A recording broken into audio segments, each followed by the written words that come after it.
फितूर तेरे इश्क का पार्ट 5। बानी की उंगलियां दरवाजे से फिसल गई थी। चारों तरफ सिर्फ अंधेरा था। वो लगातार दरवाजा खोलने की कोशिश कर रही थी। उसकी सांसें घुटने लगी थी। हवा जैसे अंदर जा ही नहीं रही थी। कोई है, दरवाजा खोलिए। बानी की आवाज़ अब दीवारों से टकराकर टूट रही थी। उसके हाथ कांप रहे थे। वो बार बार लॉक घुमा रही थी, पर दरवाजा टस से मस नहीं हो रहा था। उसकी घुटती सांसें अब साफ महसूस होने लगी थीं। उसके माथे पर पसीना छलकने लगा था। उसने सीने पर हाथ रखा, जैसे सांस लेने की कोशिश कर रही हो। नहीं, उसके होठ कांप गए थे। उसी वक्त बाहर ऑफिस के सन्नाटे में बानी का फोन लगातार बज रहा था। एक बार, दो बार, फिर तीसरी बार स्क्रीन पर कबीर का नाम चमक रहा था। फोन पिछले आधे घंटे से यूं ही रिंग कर रहा था, खामोश डेस्क पर पड़ा हुआ। वहीं अंदर वॉशरूम में बानी की आंखों के आगे अंधेरा घूमने लगा था।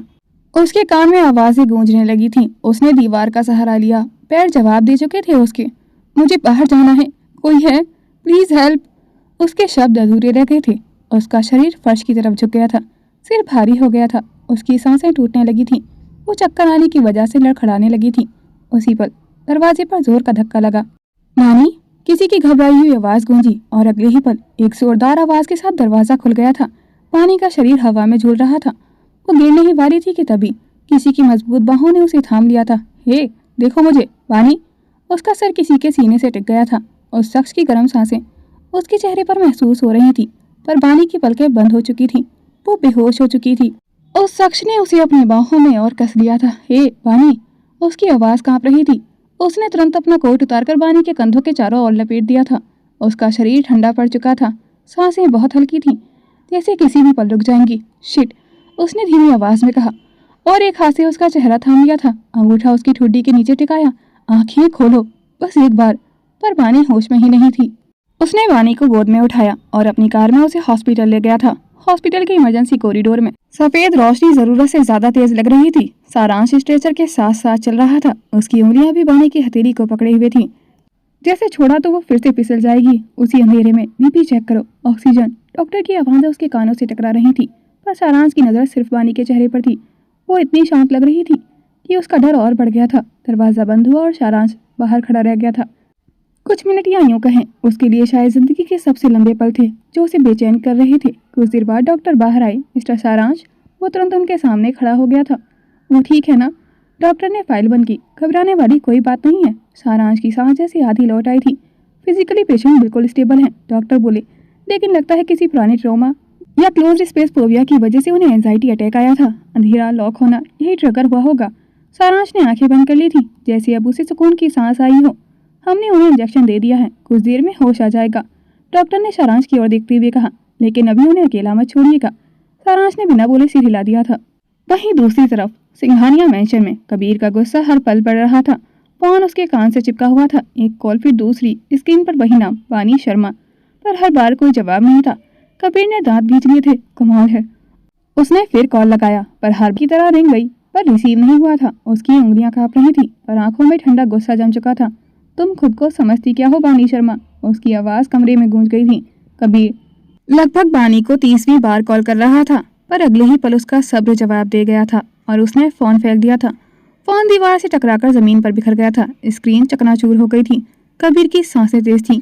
कल सुबह से तुम देखोगी, कबीर सिंघानिया को अवॉइड करना कितना महंगा पड़ता है, उसने धीमी लेकिन जहरीली आवाज में कहा। और तभी कबीर, पीछे से आती आवाज ने कॉरिडोर की खामोशी तोड़ दी थी।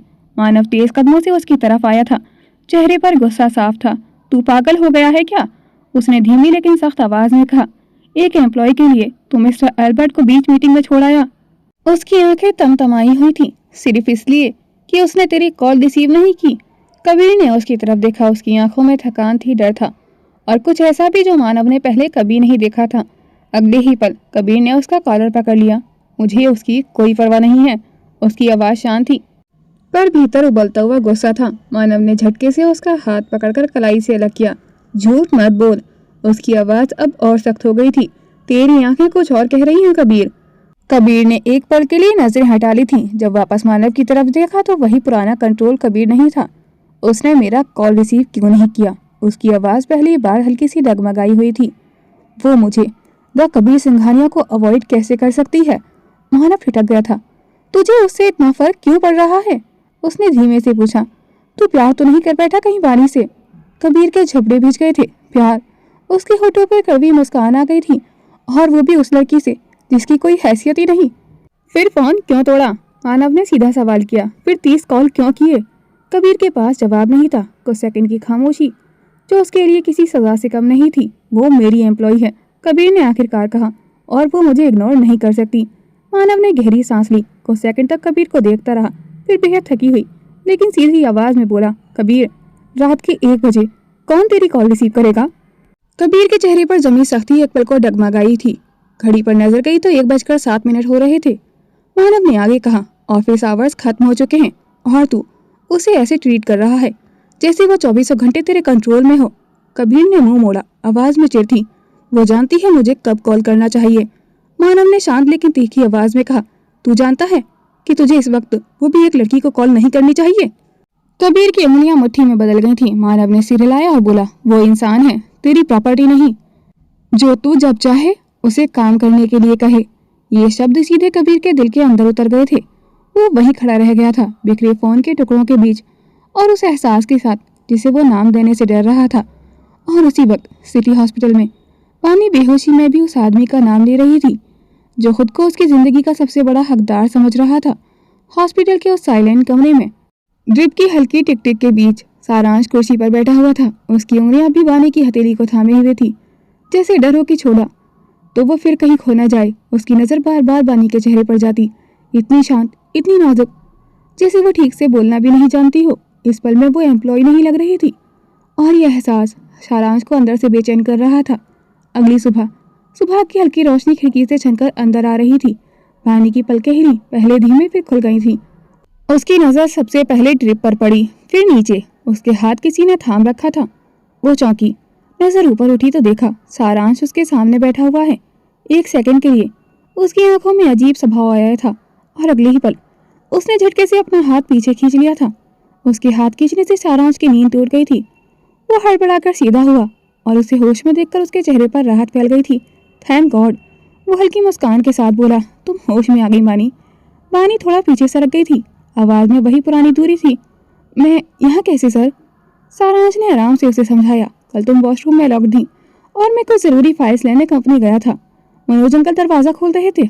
उन्हें याद आया कि तुम रोज गुड नाइट बोलकर जाती हो और आज तुम कंपनी से निकली ही नहीं थी। मैं वहीं था तो बस तुम्हें यहाँ ले आया। वानी ने सिर हिलाया। ओह अच्छा। वानी हल्का सा मुस्कुराते हुए बोली, थैंक यू सर। और ये कहते हुए उसने ड्रिप निकालनी शुरू कर दी थी। अरे क्या कर रही हो? सारांश तुरंत आगे बढ़ा, पहले डॉक्टर को चेक करने दो। वानी ने उसकी बात काट दी थी। उसकी आवाज़ शांत थी। मुझे प्रेजेंटेशन कंप्लीट करनी है सर, वो अभी पूरी भी नहीं हुई है। उसकी आंखों में वही जिद थी जो उसे औरों से अलग बनाती थी। तुम आराम करो, मैं एचआर को बोल दूंगा पेड लीव के लिए। सारांश ने उसे रोकने की कोशिश करते हुए कहा। वानी ने सारांश की बात अनसुनी कर दी थी। जैसे ही उसने बेड से उठकर एक कदम आगे बढ़ाया, उसके पैर लड़खड़ा गए थे। वानी, सारांश ने आगे बढ़कर उसे थाम लिया था। उसकी हथेलियां उसकी कमर और बाजू पर टिक गई थीं। एक पल के लिए वो पूरी तरह उसके सहारे थी और उसी पल कॉरिडोर के उस सिरे से किसी ने मोबाइल उठाकर तस्वीर ले ली थी उन दोनों की। वानी ने तुरंत खुद को संभाला। एक झटके में सारांश से दूर हट गई थी। थैंक यू सर, हेल्प के लिए, वानी बहुत नरम अंदाज में बोली। सारांश कुछ कहना ही चाहता था कि वानी ने घड़ी पर नजर डाली और हड़बड़ाते हुए बोली, 8 बज रहे हैं, मुझे जल्दी ऑफिस पहुंचना है, मैं तुम्हें घर छोड़ देता हूँ। सारांश ने बिना सोचे कहा, तुम अभी भी वीक हो। नहीं सर, मैं चली जाऊंगी। वानी, इस बार सारांश की आवाज़ सख्त नहीं थी, बस चिंता से भरी हुई थी। सारांश के काफ़ी ज़्यादा इंसिस्ट करने के बाद वानी मान गई थी। सबसे पहले वो अपनी माँ से मिलने गई थी।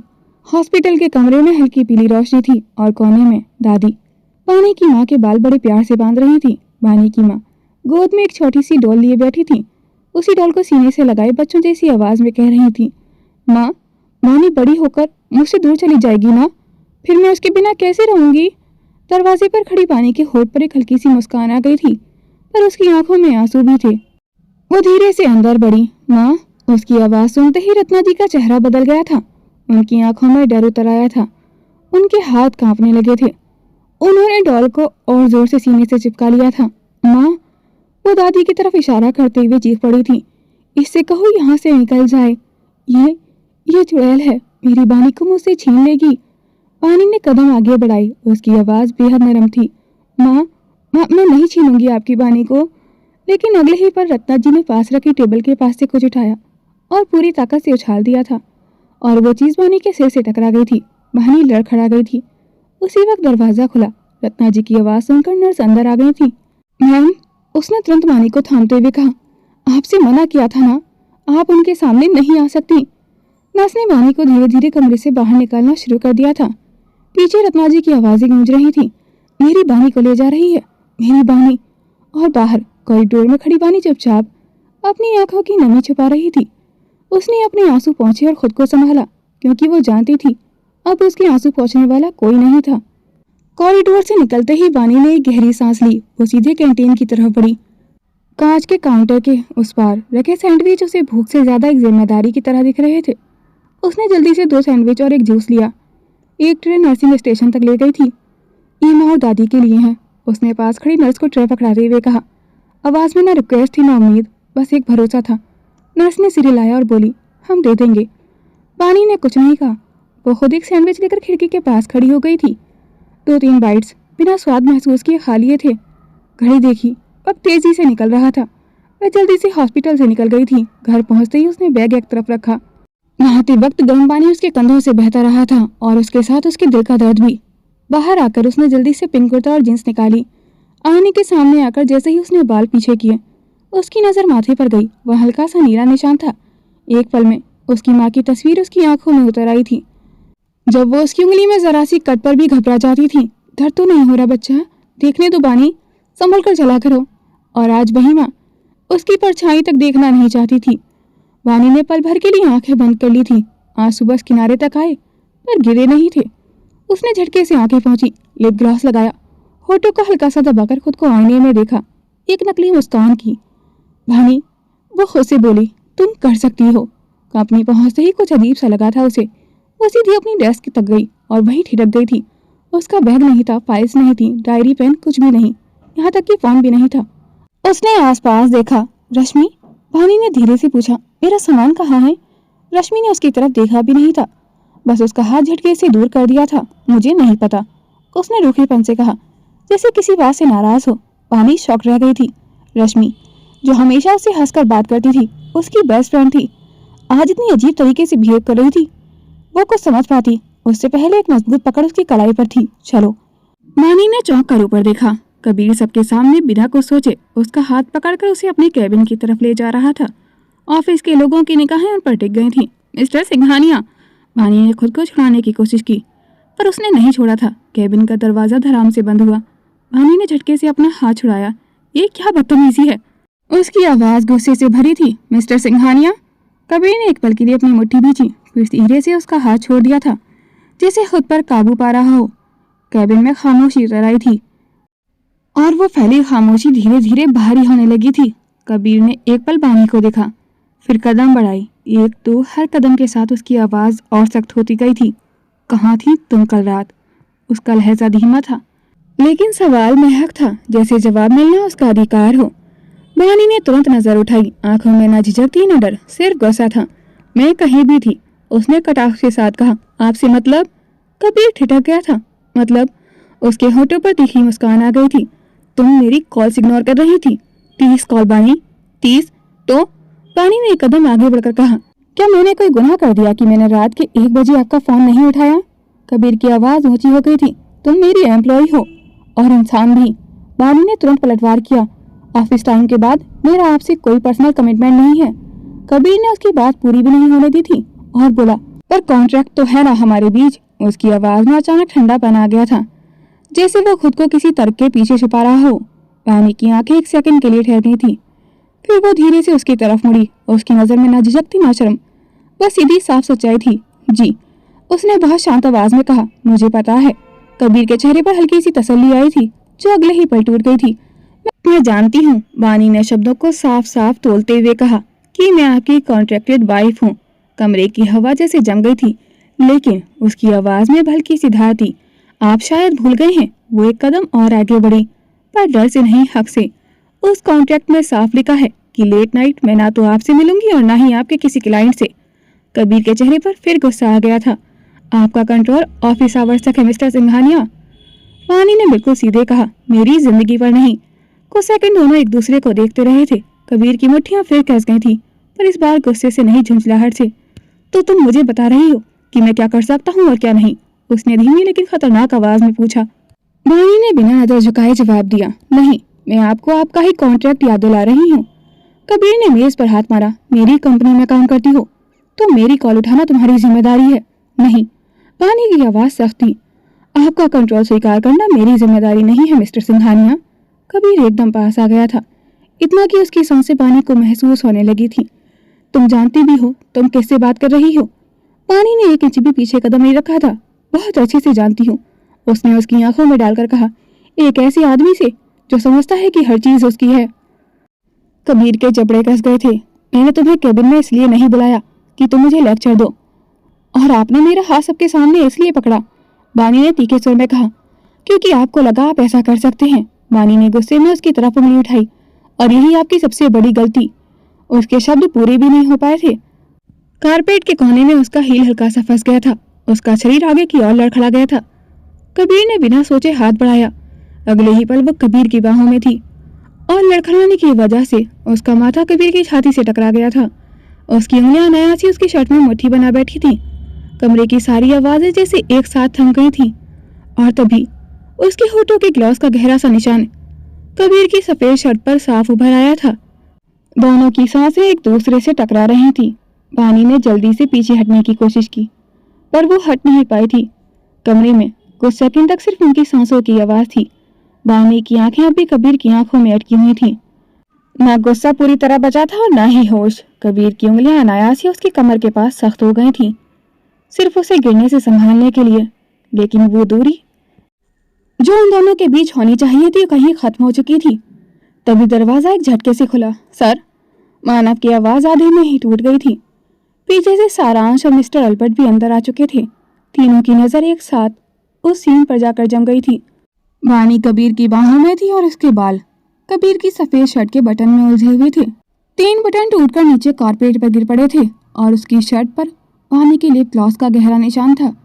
कमरे में जैसे किसी ने सांस लेना भूल गया हो। मानव की आंखें फैल गई थी। सारांश ने उन दोनों को देखा तो उसके चेहरे पर जलन उतर आई थी। फिर तुरंत उसने नजरें झुका ली थी। मिस्टर अल्बर्ट के चेहरे पर शौक साफ था। ओह, मानव के मुंह से बस यही निकला। वाणी को जैसे करंट लगा हो। उसने झटके से खुद को कबीर से अलग किया, लेकिन उसके बाल अब भी उसकी शर्ट में फंसे थे। छोड़िए, वाणी ने हड़बड़ाकर कहा। उंगलियां कांप रही थीं उसकी। कबीर ने जल्दी से बटन से उसके बाल छुड़ाए, और उसी पल उसे एहसास हुआ कि जो वो समझा सकते थे वो अब समझाने लायक नहीं बचा था। तीनों की खामोशी सवाल बनकर कमरे में तैर रही थी, और वाणी सबके नजरों के बीच खड़ी थी, जैसे अभी अभी कुछ गलत करते हुए पकड़ी गई हो, जिसे उसने किया ही नहीं था। कबीर ने गला साफ किया। उसकी आवाज अब पहले जैसी ठंडी नहीं थी। जैसा आप लोग सोच रहे हैं वैसा कुछ नहीं है, उसने सख्त आवाज में कहा। लेकिन उसके टूटे बटन, लिपस्टिक के निशान और उस पल की नजदीकी ने हर शब्द को झूठ बना दिया था। वाणी हल्की सी चकरा रही थी। सारांश एक पल भी नहीं रुका। वो तेज कदमों से वाणी के पास आया। उसकी आंखों में फिक्र साफ झलक रही थी। वाणी, तुम ठीक हो ना? उसकी आवाज में चिंता थी, बनावट नहीं। कल पूरी रात हॉस्पिटल में एडमिट थी तुम। मैंने तुम्हें साफ कहा था कि आज छुट्टी कर लेना। कबीर शॉक्ड रह गया था ये बात सुनकर कि कल रात वाणी हॉस्पिटल में थी। हॉस्पिटल पूरी रात? उसकी नजर अनजाने में वाणी के चेहरे पर चली गई थी। थोड़ा पीला, आंखों के नीचे हल्की सी थकान जो अब तक उसने देखी ही नहीं थी। लेकिन उसी पल सारांश की हद से ज्यादा वाणी के साथ फ्रैंकनेस, उसकी नजदीकी, सब कुछ उसके अंदर जलन बनकर चुप गया था। कबीर का झबड़ा कस गया था। उसने एक झटके में वाणी का हाथ पकड़ा और उसे अपने पीछे कर लिया था। वाणी चौंक गई थी। कबीर की आंखों में पॉजेसिव मैस थी। अब इस कंपनी का सीईओ मैं हूँ, उसने सारांश की तरफ देखते हुए कहा। तो तुम्हें मेरी एम्प्लॉय की इतनी चिंता करने की जरूरत नहीं है। सारांश की बाहें तन गई थी। उसने एक पल कबीर को देखा, फिर वाणी को। कंसर्न करना गलत नहीं होता सर, उसने शांत लेकिन साफ लहजे में कहा। वाणी पीछे खड़ी ये सब सुन रही थी। कबीर की उंगलियां अभी उसके हाथ पर कसकर जमी हुई थी। वाणी ने अचानक अपना हाथ झटके से कबीर की गिरफ्त से छुड़ा लिया था। उसकी आंखों में अब कोई उलझन नहीं थी, बस थकान और अपमान था। वह बिना किसी को देखे तेज कदमों से केबिन से बाहर निकल गई थी। वाणी, सारांश ने एक पल भी नहीं सोचा और उसके पीछे पीछे बाहर चला गया था। कबीर के सीने में कुछ तेज सा चुभा था। उसे बिल्कुल अच्छा नहीं लगा था कोई और वाणी के पीछे जा रहा है। लेकिन उसी पल मिस्टर अल्बर्ट के साथ मीटिंग बहुत ज़रूरी थी। Shall we proceed mister Singhania? Mister Albert ने उसकी तरफ फाइल पढ़ाते हुए कहा। कबीर ने पल भर को दरवाजे की तरफ देखा, फिर खुद को संभाल लिया था। ऑफ कोर्स, उसने ठंडे प्रोफेशनल अंदाज में कहा। दोनों ने कॉन्ट्रैक्ट के पन्नों को साइन किया। मिस्टर अल्बर्ट हल्की मुस्कान के साथ बोले, oh mister Singhania, so you left the meeting because your wife was hospitalised. Kabir का पैन एक पल को थम गया था। Wife hospitalised? कुछ देर पहले तक उसे खुद नहीं पता था, लेकिन चेहरे पर उसने जरा भी हैरानी नहीं आने दी थी। वो मौके का फायदा उठाना जानता था। फैमिली कम्स फर्स्ट, कबीर ने शांति से कहा। मिस्टर अल्बर्ट हंसे। That impressive, not many CEOs would do that. Contract sign होते ही दोनों खड़े हुए हैंडशेक किया। By the way mister Singhania, mister Albert ने कहा, my wife Erin is arriving in India today. Kabir ने औपचारिक मुस्कान दी। उसने मुस्कुराते हुए कहा, I hope she has a pleasant stay. I would like your wife to attend her. Mister Albert ने आगे कहा, we are hosting a small party this evening. Kabir ने बिना रुके जवाब दिया, okay mister Albert, see you this evening. Mister Albert संतुष्ट होकर बाहर निकल गए थे। बाहर कॉरिडोर में, बानी रुको। सारांश ने उसका रास्ता रोका। बानी पलटी। अब वो पूरी तरह फॉर्मल थी। तुम कबीर भाई को पहले से जानती हो क्या? सारांश ने सीधा सवाल किया। बानी की आवाज़ सपाट थी। नहीं सर, उसने कोई सफाई नहीं दी थी। काफ़ी एरिया के पास पहुंचकर सारांश अचानक रुका और बोला, अब बेहतर लग रहा है तुम्हें? तबीयत कैसी है अब? बानी ने हल्की मुस्कान के साथ सिर हिलाया। अब ठीक है सर। सारांश ने राहत की सांस ली। गुड। कल रात तुम्हारी हालत देखकर ऑनेस्टली डर गया था मैं। बानी की मुस्कान एक पल को ठहरी और फिर और नरम हो गई थी। थैंक्स इतनी फिक्र करने के लिए। थोड़ा सा तो मैं भी डर गई थी, उसने मुस्कुराते हुए कहा। सारांश ने कॉफ़ी का कप उठाया और बानी की तरफ बुला दिया था और बोला, आज अगर फिर चक्कर आए तो बिना सोचे एचआर को बोल देना, काम इंतज़ार कर सकता है। मैं नेहा को बोल दूंगा, वो पेड लीव अप्रूव कर देगी। बानी हल्का सा हंसी। मैं बिल्कुल ठीक हूँ सर, आप बहुत ज़्यादा ही केयरिंग हो जाते हैं। कभी कभी केयरिंग होना भी ज़रूरी होता है, सारांश ने मुस्कुराते हुए कहा। बानी ने नजरें झुका ली थी। मुस्कान अब भी उसके चेहरे पर थी। उसी पल कैबिन के कांच के उस पार कबीर की नज़र उन दोनों पर टिक गई थी, जो अभी मिस्टर अल्बर्ट को सी ऑफ करने के बाद वापस आया था। बानी की मुस्कान, सारांश का झुका हुआ चेहरा, उनके बीच की कंफर्टेबल बॉन्ड देखकर कबीर की उंगलियां कस गई थी। अनजाने में उसकी मुट्ठी बन गई थी। इतनी जल्दी भूल गई मिसेस सिंघानिया, तुम किसी की बीवी हो अब। उसे समझ नहीं आया ये चुभन गुस्से की थी या जलन की। और थोड़ी दूरी पर रश्मि उन दोनों को हंसते देख रही थी। उसके होठों पर एक पतली सी जहरीली मुस्कान उभर आई थी। अच्छा नाटक है मेरी दोस्त बनने का बानी। तुम जानती हो ना मैं सारांश सर को पसंद करती हूँ और वो सिर्फ तुम्हें देखते हैं, उसने मन ही मन कहा। बानी वहां से जाने लगी थी कि तभी सारांश बोला, एक मिनट बानी। उसने जेब टटोली। तुम्हारी मेड्स सुबह मेरी कार में ही रह गई थी। उसने दवाई आगे बढ़ाई। बानी ने एक सेकंड उसे देखा, फिर मेडिसिन उसके हाथ से ले ली थी। Thank you. हल्की सी मुस्कान उसके होठों पर आ गई थी और उसी पल थोड़ी दूरी पर खड़ी रश्मि की मुट्ठियां भीज गई थीं। उसकी आंखों में जहर उतर आया था। माँ सही कहती थी, उसने धीमी लेकिन कड़वी आवाज में कहा। गरीब लोग जोक की तरह होते हैं, अमीरों का पैसा भी चूसते हैं और उनकी खुशियां भी। उसकी नजर बानी पर टिक गई थी। मासूमियत का नकाब ओढ़कर लोगों को डसते हैं ये लोग, उसने दांत भींचते हुए कहा। मैं तुम जैसी लड़की को कभी अपने और सारांश के बीच नहीं आने दूंगी बानी। और ये कहकर वो पैर पटकते हुए वहां से अपनी डेस्क की तरफ बढ़ गई थी। कुछ देर बाद बानी अपनी डेस्क पर पहुंची, बैग रखा, कुर्सी खींची और सुकून की सांस ली। Finally piece. लेकिन तभी उसके सिस्टम पर एक इंटरनल कॉल फ्लैश हुआ। मिस बानी, रिपोर्ट माई केबिन नाउ। बानी का दिल धक से रह गया था। उसने स्क्रीन को घूरते हुए बड़बड़ाया, हे महादेव, अब इन्हें कौन सा दौरा पड़ गया। और उधर कबीर के कैबिन में जलन पहले ही कबीर के दिल में घर कर चुकी थी। वो चुपचाप कैबिन के बाहर पहुंची, हल्का सा नॉक किया। अंदर से आवाज आई, कम इन। जैसे ही वो अंदर गई, दरवाजा अपने आप पीछे से बंद हो गया था। कबीर की आंखों में अब वो ठंडापन नहीं था, बल्कि जलन थी। तुम्हें सैलरी काम करने की दी जाती है मिसेस सिंघानिया। उसकी आवाज़ धीमी थी लेकिन तेज चुभने वाली थी, ना कि कॉफी पीते हुए मुस्कुराकर बातें करने की। पानी एक पल को शॉक्ड रह गई थी। व्हाट? यस। कबीर की नज़र सीधी उसकी आंखों में थी। आज से तुम मेरी असिस्टेंट हो। पानी की आंखें फैल गई थी। असिस्टेंट? उसकी आवाज़ में यकीन नहीं था। यस, कबीर ने कुर्सी से उठते हुए कहा। And tonight You'll attend the party with me. बानी ने जल्दी से कहा, party? Mrs Albert's wants to meet you. Kabir ने सपाट लहजे में कहा। बानी ने एक पल सोचा, फिर धीरे से बोली, ठीक है, पर मैं आपकी असिस्टेंट नहीं बनना चाहती। कबीर रुका, वो आए। कबीर की आवाज़ ठहरी हुई थी। बानी कुछ कहने ही वाली थी, लेकिन शब्द उसके होठों तक पहुंचने से पहले ही उसका दिमाग बोल उठा था, क्यों? अरे भाई, अपना चेहरा देखा है कभी? ऐसा लगता है जैसे इस्माइल ने आपकी शक्ल को कभी छूकर भी नहीं देखा। इतनी सख्त शक्ल, इसे देखकर तो मंडी भी बोर हो जाए मेरा। वो सिर झुकाए खड़ी रही थी, लेकिन अंदर वो बड़बड़ा रही थी। और कहते हैं पार्टी अटेंड करो, पार्टी में लोग खुश होने जाते हैं सर। आपकी शक्ल देखकर तो डीजे भी सैड सॉन्ग बजा दे। कबीर ने भौएं चढ़ाई। मिस बानी, कबीर की आवाज़ थोड़ी सख्त हो गई थी, क्या सोच रही हैं आप? उसकी आवाज़ सुनकर बानी एक झटके से अपने ख्यालों से बाहर आई। Yes sir. उसने हल्की सी सांस ली, फिर बहुत ध्यान से चुने शब्दों के साथ बोली, वो क्या है ना सर? उसकी आवाज़ में हल्का सा तंज घुला हुआ था। कल शायद आपने ही कहा था। उसने नज़र उठाकर उसे देखा कि मैं इंटर्न बनने के काबिल भी नहीं हूँ।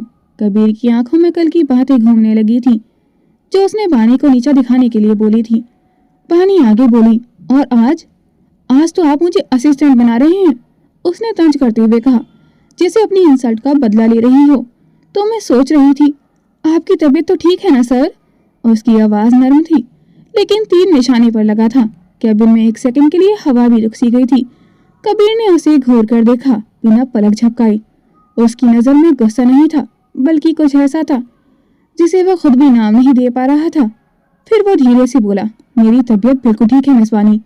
उसकी आवाज़ शांत थी, लेकिन उसके नीचे एक अजीब सी सख्ती छुपी हुई थी। कल जो कहा उसे भूलकर आज पर ध्यान दो। वो कुर्सी से उठकर उसके सामने आ खड़ा हुआ था। तुम मेरी असिस्टेंट बनोगी। उसने हर शब्द जोर देते हुए बोला था, क्योंकि मुझे तुम्हें मेरे साथ रखना है। पानी का दिल अनजाने में तेज धड़क उठा था उसकी ये बात सुनकर। कबीर की जलन उसके चेहरे पर गुस्सा बनकर दिख रही थी। हर मीटिंग में, हर ऑफिशियल इवेंट में, हर जगह जहां मेरी मौजूदगी ज़रूरी है, तुम बीवी हो मेरी, और तब तक कॉन्ट्रैक्ट में हो, तुम मेरे साथ ही रहोगी। उसकी आंखों में अब साफ जलन झलक रही थी, जिसे वो प्रोफेशनलिज्म के पीछे छुपाने की कोशिश कर रहा था। असल में तो वो चाहता था कि सारांश बानी के आसपास भी ना भटके, और वो ऐसा तभी कर सकता था जब बानी उसकी असिस्टेंट बन जाती। उसने गहरी सांस ली और उसके करीब आते हुए बोला, और मुझे ये पसंद नहीं। उसकी आवाज़ थोड़ी भारी हो गई थी कि तुम यूँ ऑफिस टाइम को फालतू लोगों से बात करने में वेस्ट करो। कंपनी तुम्हें जितनी सैलरी देती है, तो मैं चाहता हूँ तुम उतना ही काम भी करो। बानी ने गहरी सांस ली, फिर बहुत संभल कर बोली, सर, ये असिस्टेंट की रिस्पॉन्सिबिलिटी है या किसी और तरह की एक्सपेक्टेशन है मुझसे आपको? बानी के सवाल पर कबीर एक पल को ठिठक गया था। और ये आप मुझे बार बार मेरी बीवी को कहते हैं सर? कमरे में एक अजीब सी खामोशी फैल गई थी। कबीर की आंखें एक सेकंड के लिए उसके चेहरे पर ठहर गई थी, जैसे वो खुद भी समझने की कोशिश कर रहा हो कि उसने अभी क्या कह दिया है। फिर उसने नजरें फेर ली थी, क्योंकि उसकी आवाज़ पहले जितनी सख्त नहीं रही थी। क्योंकि तुम हो मेरी बीवी, उसने खुद को समेटते हुए कहा, और ये लीगल ट्रूथ है, कॉन्ट्रैक्ट में साफ लिखा है। बानी की भौहें तन गई थी। लीगल ट्रूथ, उसने धीमे लेकिन साफ लहजे में कहा। तो सर, फिर मुझे एम्प्लॉय की तरह ही ट्रीट कीजिए, वाइफ की तरह नहीं। कबीर के होठ भींच गए थे। एम्प्लॉय ही हो, वो बोला, इसलिए मैं कह रहा हूँ, ऑफिस टाइम में अननेसेसरी बॉन्डिंग नहीं चाहिए मुझे। बॉन्डिंग? बानी ने पहली बार आवाज़ थोड़ी ऊंची की थी। एक कुलीग को दवाई देना बॉन्डिंग कहलाता है क्या सर? कल रात वो मेरे साथ हॉस्पिटल में थे, सुबह मैं उनकी कार में मेडिसिन भूल गई थी, और आप तो ऐसे बिहेव कर रहे हैं जिससे सच में आप मेरे हस्बैंड हो, जिनको अपनी वाइफ को किसी से बात करने पर जलन हो रही हो। कबीर की आंखों में गुस्सा उतर आया था। एक तो पहले से ही बानी का सारांश से मुस्कुराते हुए बात करना ही उससे बर्दाश्त नहीं हो रहा था। ऊपर से ये सुनकर कि सारांश बुरी रात हॉस्पिटल में बानी के साथ था, कबीर अंदर ही अंदर जल भुनकर राख हो गया था। अगले ही पल उसने बानी का हाथ पकड़ लिया था, एक झटके में उसे अपने करीब खींच लिया था। बानी की सांस अटक गई थी। मुझे कोई जलन नहीं हो रही, समझी तुम? कबीर ने दांत भींचते हुए कहा। तुम इतनी भी इम्पोर्टेंट नहीं हो मेरे लिए। उसकी उंगलियां बानी की कलाई पर कस गई थीं। ये सब सिर्फ एक प्रोजेक्ट है। उसकी आवाज़ में ठंडक घुल गई थी, और जैसे ही ये पूरा होगा हम दोनों के रास्ते अलग हो जाएंगे। फिर उसने उसे हल्का सा धक्का दिया। अब जाओ यहाँ से। बानी ने झटके से अपना हाथ छुड़ाया। उसकी आंखें नम थीं, लेकिन आवाज तेज थी। मुझे भी कोई शौक नहीं है, उसने साफ कहा, आपका चेहरा देखने का। आप ही ने बुलाया था इसलिए मैं आई थी। कबीर का जबड़ा सख्त हो गया था। उसने दांत पीसते हुए कहा, व्हाट वर्दा? क्या वर्दा? बानी पलटी। उसकी आंखों में सीधी नजर डालते हुए बोली, अगर सुबह से किसी ने मेरा सबसे ज्यादा टाइम वेस्ट किया है तो वो आपने किया है सर, और आप कहते हैं कि मैं टाइम वेस्ट करती हूँ। कबीर उसकी बात सुनकर सन रह गया था और उसी वक्त पानी की डेस्क पर रश्मि की आंखों में एक अजीब सी चमक दौड़ आई थी। कहने को तो वो बानी की बेस्ट फ्रेंड थी, पर उसकी हरकतों से वो एक दोस्त कहलाने लायक तो बिल्कुल भी नहीं लग रही थी। उसने धीरे से बानी के कंप्यूटर के माउस का तार ढीला किया और उसे उठाया और बिना किसी की नजर पड़े सीधे सॉकेट में लगा दिया था। उसके होंठों पर जहरीली मुस्कान फैल गई थी। अब देखती हूँ बानी, उसने दांत पीसते हुए मन ही मन कहा, मेरे सारांश को तुम मुझसे कैसे छीनती हो। To be continued. दोस्तों, आज का पार्ट आपको कैसा लगा कमेंट सेक्शन में अपनी राय ज़रूर शेयर कीजिएगा। आपका एक प्यारा सा कमेंट मुझे लिखने के लिए बहुत ज़्यादा मोटिवेट करता है, तो प्लीज़ इस स्टोरी को लाइक करें और कमेंट करें। Thanks for watching. Please like, comment and share this video. Don't forget to subscribe to my YouTube channel for more interesting videos.